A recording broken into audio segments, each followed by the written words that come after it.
मित्रांनो, माहिती अधिकार अधिनियम 2005 हा कायदा अस्तित्वात आला, परंतु आज आपण बघत आहोत की या कायद्याचं कुठेही प्रशासकीय कार्यालयामध्ये अंमलबजावणी पाहिजे तशी होत नाही। आपला सर्वसामान्य लोकांचा लोकशाहीचा एक हत्यार म्हणून तो कायदा आपण वापरला जातो, परंतु त्या कायद्याचं मोठ्या प्रमाणात राज्य माहिती आयोग उल्लंघन करत आहे। 2-2, 3-3 वर्ष सुनावण्या घेत नाही, म्हणजे कुठेतरी या कायद्याचं भान या प्रशासनातील अधिकाऱ्यांना राहिलं नाही।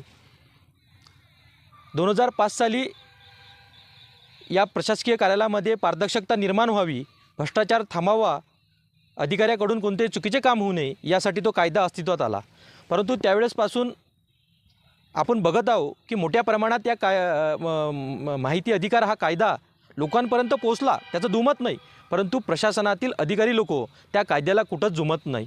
मी काही विभागामध्ये माहिती मागवण्यासाठी 17 मार्च 2025 रोजी एक अर्ज दाखल केला होता, परंतु मला 30 दिवसात माहिती मिळाली नाही। मी त्यानंतर 21 एप्रिल 2025 रोजी मी प्रथम अपील दाखल केली, परंतु त्यानंतर मला चुकीची माहिती देण्यात आली। शासकीय सुट्टीच्या दिवशी मला सुनावणीसाठी बोलावण्यात आलं, म्हणजे वारंवार त्या ठिकाणी त्याच्यामध्ये दिरंगाई करण्यात आली।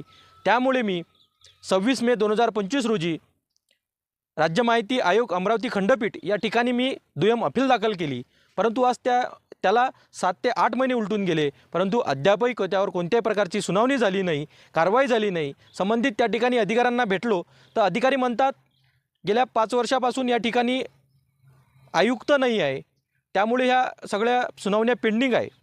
म्हणजे एवढ्या मोठ्या जबाबदार कार्यालयामध्ये जर आयुक्त किंवा राहत नाही किंवा एखादा संबंधित अधिकारी त्या ठिकाणी जबाबदार अधिकारी बसवल्या जात नाही, म्हणजे कुठंतरी याची पायमल्ली करत आहे। या कायदा फक्त नावापुरता राहिला की काय, आज आपल्यामध्ये हा प्रश्न निर्माण होत आहे। म्हणजे एक सर्वसामान्याचा लोकांना एक लोकशाहीचा हत्यार म्हणून आपण हा कायदा बघितला जातो, परंतु त्या कायद्याचं खच्चीकरण करण्याचं काम हे प्रशासनातील अधिकारी लोक करत आहे।